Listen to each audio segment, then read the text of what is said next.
to today's episode of Coffee Break. And today I'm here at the Cove Music and Cultural Centre, and I'm doing a little bit of multitasking because I'm also on grade duty.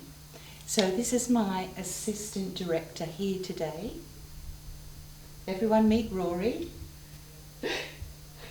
And he's such a good helper. He carries my tripod for me.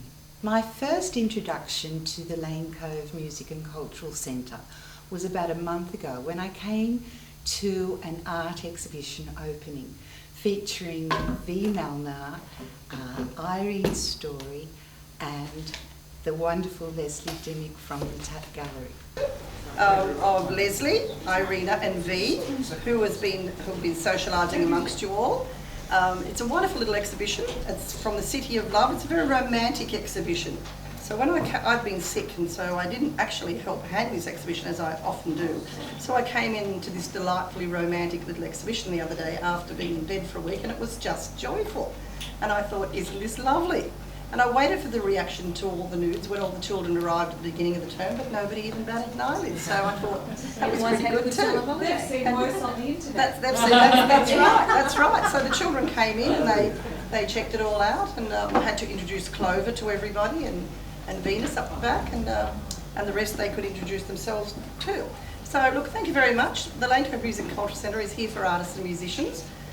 We're an affordable little centre. We try to provide a facility so that it doesn't break the bank of artists that are struggling, as you know most of them are. So it is lovely to have you all here and enjoying the afternoon and enjoy the art. So thank you so much for coming. Thank you everybody for coming, and thank you very much for hosting us here in this wonderful exhibition. We are three artists, three women artists, and we've known each other a long time. Vee, Irena and myself. And I must say, I've got great admiration for both of the artists that I'm exhibiting with, and I'm very, very proud to have this exhibition on display. If you want to have a look at some of Vee's work, she's such a dedicated feminist artist, a comedian, a musician, a poet, and a single mum, and runs her own business.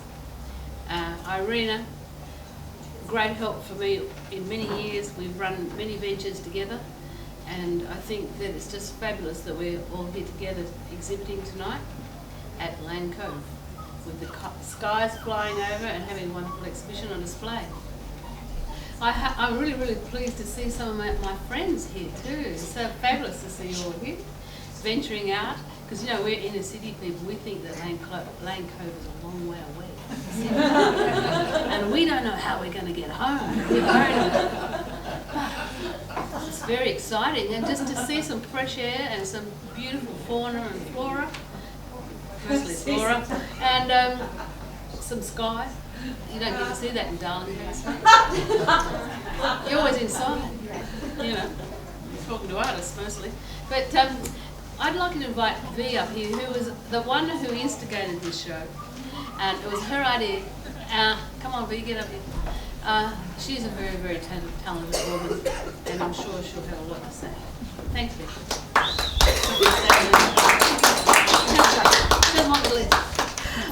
Yes, well, thank you all for coming. It is wonderful to see you all here, and all our friends are here, Lesley's, Irena's and mine, and you've filled the room with joy. We love painting. We wish we had more time to paint. We're busy doing other things with our lives, and it's just such a pleasure to have the work here and to have you all here. Thank you so much. Irena, we'd love you to come up now. She doesn't get off scot-free, but she thought she really did. Come on. Oh, my turn to say something. Yes. Lesley has this wonderful gallery, Tap Gallery, which we're all involved in. We show our works there. So just this time, up here in the North Shore. So we bought, and I did go to Paris in 2007, and I was there for 7 months, and I did a lot of painting, which all the paintings got left there. It supported me in Paris and my paintings, and then I just did a few now for the Paris sketchbook.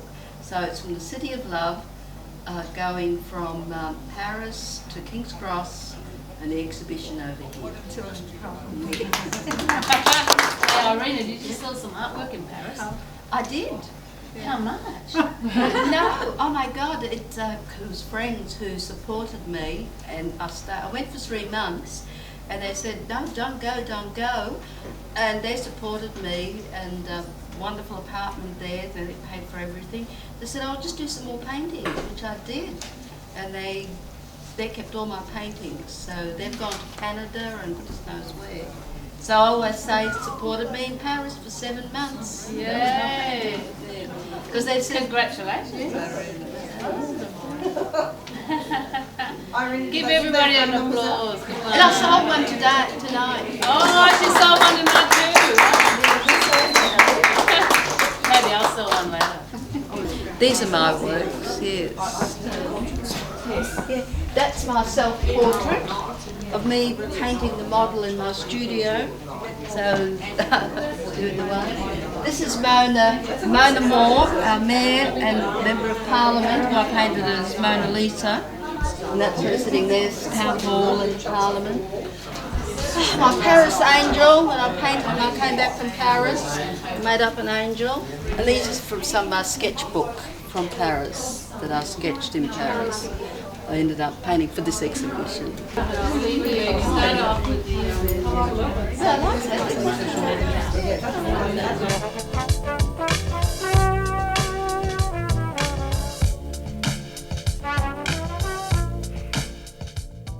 So it was at this art exhibition opening that I first met the wonderful Robyn Malnar. Now Robyn's been the director here at the Music and Cultural Centre for many, many years. So she's going to tell us a little bit about her work here. I'm the director. It's called Cove Music and Cultural Centre. We're a little community centre. We were founded about 16 years ago by a group of avid artists and musicians who wanted to develop a cultural space for music expression and art expression. And it's a very successful little centre. We've got about 140 students coming each week for music lessons, all things pianos, violin, clarinet, saxophone, singing, musicianship, jazz studies, whatever. And we also have an art exhibition series. There's 12 exhibitions a year. Each artist gets to have an exhibition for 4 weeks. Some of those exhibitions go in our local festival programs, which are nice glossy brochures, so that's very helpful to poor artists who need publicity. But the centre's run by a group of community people, and it's all self-funded. Council does give us a tiny grant of $1,000 a year to run a children's concert series, but apart from that we generate our own income and we're very proud of the space. This exhibition is run by a wonderful young artist called Hong Si, and Hong is formerly from mainland China but now living in Australia and painting prodigiously, as you can see. This painting behind us represents memories of her past life in China when she obviously was a member of Chairman Mao's young people. It's the only one of the political paintings that she's made. All the rest are of landscapes and some modern art, which you'll see on the other wall. So this exhibition, The Long Journey, is by artist Hong Si, and she couldn't be here today, so I'm just going to read a little bit from her artist statement because it's quite remarkable.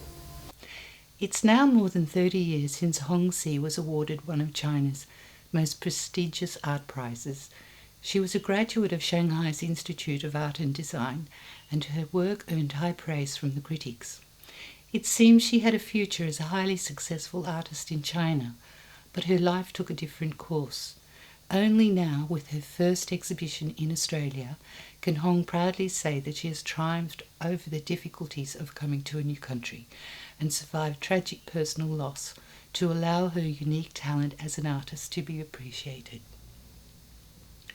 Hong arrived in Australia in 1989 with $200. She had no English except for the phrase, "I'm looking for a job." The job she found was working in a clothing sweatshop for 12 hours a day for $4 an hour. For Hong, life in a lucky country was a ceaseless effort to survive, with her beloved art something she could only dream about. In 1990 she married a man who had also come to Australia from Shanghai, and together they battled to make ends meet. A year later, Hong gave birth to their daughter Laura, and together the family struggled to settle in their adopted country. For Hong, that meant looking after a small child while working long, exhausting hours. Any prospects of her picking up a brush or even affording a canvas to paint on were non-existent. Then Hong's husband became ill, and it wasn't long before he was unable to work. The diagnosis was cancer, and Hong became his full-time carer. This meant she had to struggle the roles of breadwinner, mother and nurse while suffering the pain of watching her husband lose his battle for life. Laura was just 10 when he died. Not surprisingly, Hong suffered serious depression, on occasion so serious that she was hospitalised. It was not the time for Hong to rediscover the artistic skills she had left behind. It's not true that time heals all wounds, but in Hong's case the scars became less obvious. She found a new partner, and her work as a private cleaning contractor, although menial, allowed her the time and money to buy the artist supplies she'd wanted for years. Finally, she was painting again, and the results are outstanding. Hong says her paintings include her recall of her life in China 30 years ago. She lived through the Cultural Revolution as an early teenager, and her family's treatment at the hands of the Red Guards was cruel and degrading. Her grandfather owned a factory and was regarded as a class enemy. At one stage, her family was confined to one room in the house they owned, while the Red Guards occupied the rest. But her paintings are not political. In the main, they're impressionistic landscapes, scenes of life in rural China recalled from her extensive travels. There's also a self-portrait, some wonderful abstracts, and even a memory of Mao Zedong and his little red book, painted in a classical style. Well, if you look outside, you'll see we're on about 8 acres of open space here.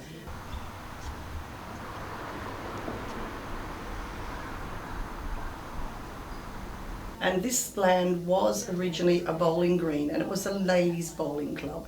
And it was very popular and used from the 1940s, I believe, right through till the 1990s, when I actually acquired the building. And the ladies, as they got older, they started to find it harder to play bowls, and so it became to the point where there was just not enough ladies that could play. So the building became vacant, and I grabbed it very quickly.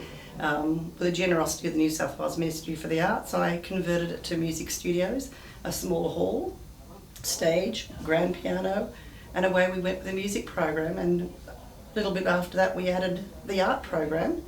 And we're now moving forward, hopefully in the very near future, for an adjoining building, which council's having discussions with us now, because we need more room and we're developing. It's very exciting, and lots of wonderful things happen here round the clock. When we established it, it was a very naive beginning, and council at that stage didn't even have a cultural plan. In fact, cultural plans were pretty new in Australia. But more recently, cultural plans have started to develop, and councils have started to recognise that the community does want cultural expression and cultural facilities. And so we've been on a road now for about 8 years to try and convince council that we need a purpose-built building. We're getting there. So Esther, you're a music teacher here? Yes, I'm a Suzuki piano teacher.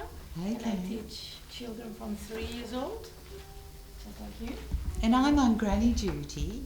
Oh. I was wondering if you could give my little grandson a little tour of your grand piano, please. Lovely. Would you like to have a lesson? Yeah.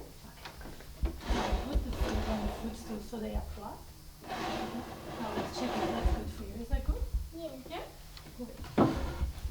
Because your legs are still a little bit shorter than mine. That's why we are using this tool. Now, can you do what I do? Terrific. Good.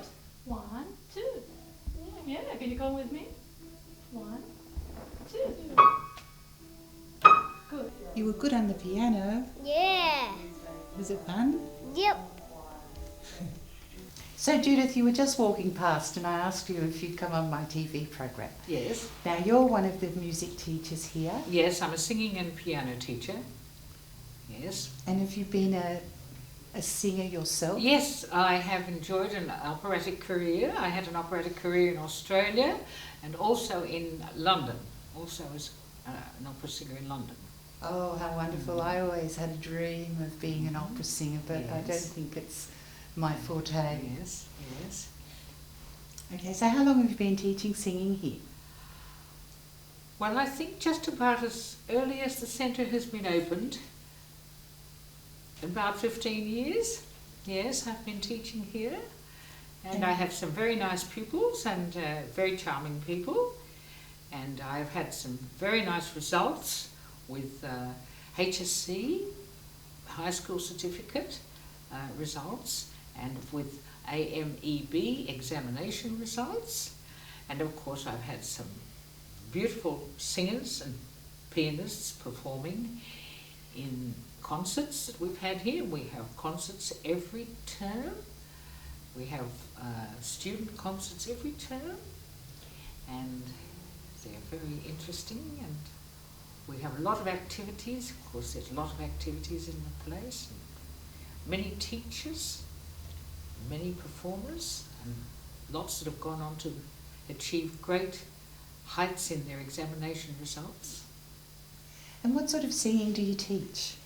Well, I teach classical singing, but that doesn't mean that people can't sing musical theatre or musical compositions as well. They can sing lighter music. I don't teach rock music.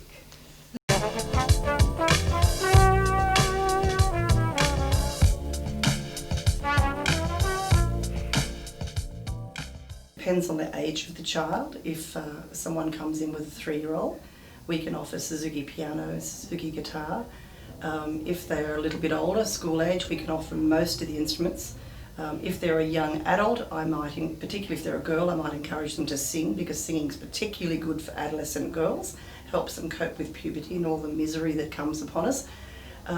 If they're a young adult who might have been very serious at school and not had time for music, often we get rebounds that come in and they never had time while they're at school, but now they really want to do this, and so we nurture them and tell them that it's fine to be a beginner adult. And then we often get elderly people who said, look, I never had a chance, but I'd just love to play the piano. We'll say, why not? Let's start. So it really doesn't matter what background you come from, how old you are, how good, clever, bright or otherwise. And we've got a number of children that have got disabilities that we've never found that a barrier to them learning. We just simply work with the disability and get on with it. Artists are the same. We have artists that are first-time exhibitors and artists that are long-time exhibitors. I mean, one of my favourite artists, Joyce Mills, 95 years old. She's like a revolving door every year. She comes, in fact, I think she's just arrived, and no doubt you might see her on the film. She wouldn't miss an exhibition opening for anything. She's been here to almost every opening for the past 10 years. I'd like to introduce you to Joyce Mills. Joyce, I think Joyce won't mind me telling you her age, but I think you're about 94 or 95. 95, I'm 90. almost 96. You've always got to get it right with Joyce, you're in trouble. And Joyce has exhibited here multiple times and very successful exhibitions in the past. I think one exhibition we sold about $17,000, walked out the door in 3 weeks. As we sold one, we put another one up, didn't we? Well, I think we had straight away. We originally requested 40 paintings, but we ended up with 140, and they just walked out the door. And Joyce has been coming back annually ever since, and she comes to all the exhibitions, and she's a great character. Joyce, why don't you tell us about your art? What can I say about my art? I didn't start drawing until when I was at school. I won a scholarship, but that was during Depression, and we didn't have the money to travel to the Tech, so that fell through. But I didn't do any drawing or painting or anything till the 60s, till my husband died. You were probably in your 50s, Joyce. My husband died, and then I was sort of at a loose end. That's when I started painting again.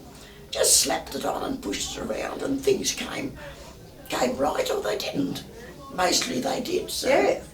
Joyce's art is very eclectic. She paints many different styles, has an interest in how other painters paint, and she examines their technique with great detail and often Yeah. uses some of that in her I own. just sort of see an exhibition and oh, they're not too bad. I go home and I do something in the same style. But That's right. it's bad because that's, Plagiarism, you think? well, everyone's influenced by something. That's right. That's right. Though, there we are. But Joyce is still painting. Hard to believe, but it is. She's still painting. In fact, I've got her on the hook for an exhibition in 2 months' time Really? called Age and Memory, remember? Oh, well, I've got them stacked around the floor, haven't I, everywhere? That's right. And this exhibition is about age and memory, and it's a celebration in New South Wales Seniors Week.